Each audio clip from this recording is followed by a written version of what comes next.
Shalom Obracha, que le bon Dieu vous protège, vous donne la santé. Aujourd'hui, c'est vendredi. Aujourd'hui, c'est les Lula de Rabbi Raphaël Pinto Alava Shalom. Et je voudrais que, bien sûr, aujourd'hui, vous allumez tous sa veilleuse, appelez tout le monde, appelez les milliers de personnes, appelez ce que vous pouvez appeler pour que chacun écoute cette histoire et qu'ils allument sa veilleuse et priez. Il était très fort dans les enfants.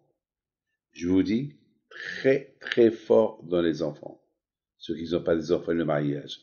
Parce qu'il n'avait pas d'enfants, et lui, il n'était pas marié.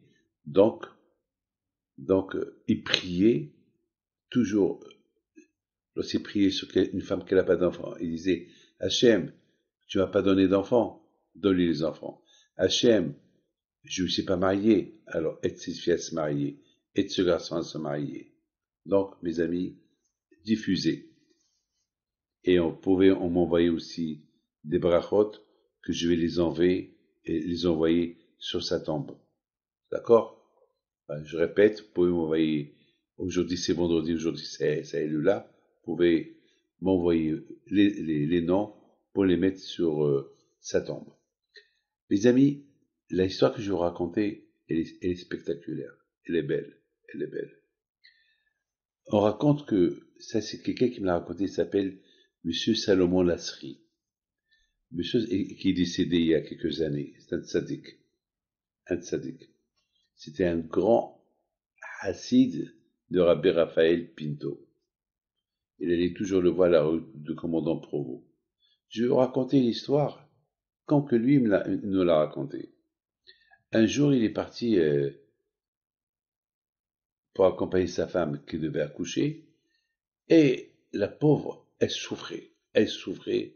La femme de Salomon Lasri, il n'arrivait pas à accoucher. Alors, son mari lui a dit, je vais aller chez Rabbi Raphaël Pinto à la maison.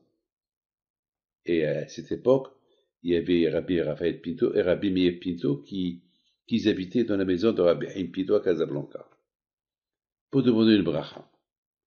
Alors, il est parti.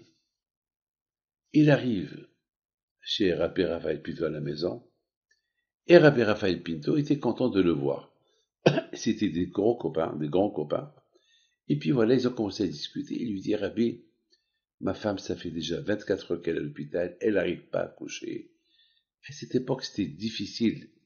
Ils n'avaient pas encore les équipements pour avancer la naissance du petit. Et Rabbi Raphaël Pinto lui dit, tu sais quoi? Tu me donnes 20 000 francs et dès que tu arrives, elle accouche. Ça veut dire, Rabbi Raphaël, 20 000 francs, c'est beaucoup. Ben, c'est comme ça. Il lui dit, sinon ça va te coûter encore 10 fois plus. Parce qu'elle va rester encore à l'hôpital, elle va pas coucher, et les médecins, etc. Elle a commencé à faire un calcul. Alors, c'est quoi 20 000 francs pour toi? C'est rien du tout. Donc, alors, il lui dit, alors viens, je te donne 10 000 francs. Ils ont commencé à voir. Il a dit, ouais, allô, 20 000 francs. Et dès que tu quittes chez moi, tu arrives à la clinique en phare. Dès que tu commences à monter les escaliers, on va te dire, Mazal Tov, ta femme, elle a eu un garçon. Alors, Shlomo Lasri dit, quoi, tu sais même qu'est-ce qu'elle a dans le ventre? Il dit, oui, elle a un garçon. Et tu vas l'appeler Haïm. Mais je veux les 20 000 francs maintenant. Il dit, écoute-moi, les 20 000 francs, je ne les ai pas maintenant. J'ai 10 000. Voilà, je te donne 10 000 et il y a 10 000 entre vous et moi. D'accord. Il est parti. Shlomo Lasri me raconte. Il arrive à la clinique enfin. Il monte les escaliers pour aller à l'étage où il y a sa femme. On l'accueille. Mazal Tov, monsieur Lasri, Mazal Tov, votre femme, elle vient d'avoir un garçon. Mazal Tov. C'est pas fini l'histoire. C'est pas fini. Le temps que monsieur Salomon Lasri, il arrive au troisième étage, il voit Rabbi Raphaël Pinto qui arrive. Il dit, Shlomo, alors, elle a accouché? C'est un garçon? C'est un futur petit Haïm? Donne-moi maintenant les 10 000 francs qui restent. Je peux pas attendre une minute. Tout de suite, Shlomo Pinto, Shlomo Lasri lui embrasse les mains. Il s'arrange avec les copains qu'il y avait là-bas. Il lui donne les 10 000 francs. C'est de la folie. Il y avait une femme. Cette femme-là, elle me l'a raconté elle-même. Hein. Cette femme-là, elle n'avait pas des... Elle se couvrait la tête. Elle se couvrait la tête avec 2 foulards. Un foulard bien serré sur sa tête et un autre foulard. Ça s'est passé à Rabbi Yahya al-Khdar. Il y a un grand sadique au Maroc qui s'appelle Rabbi Yahya al-Khdar.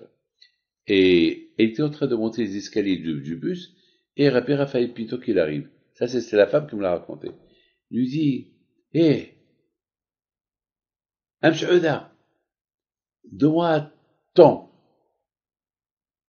Biscotte Rabbi, et puis donne-moi tant.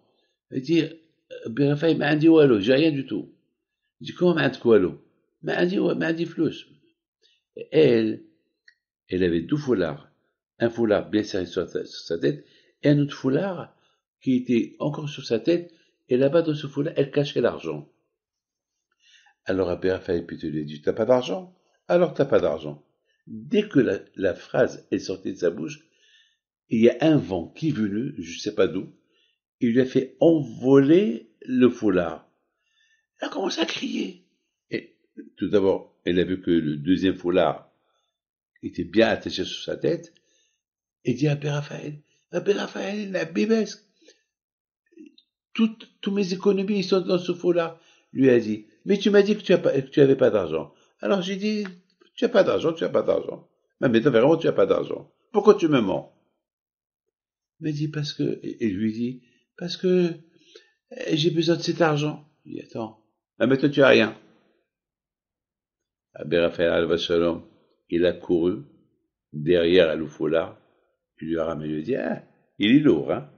Il est lourd, le foulard. Elle l'ouvre et lui donne la tzedaka. Que son zérout soit avec vous. Si Dieu veut dimanche, je vous raconte une belle histoire sur Rabbi Raphaël Pinto. Mais pour le moment, allumez vos veilleuses et priez pour moi aussi. Que Dieu vous protège.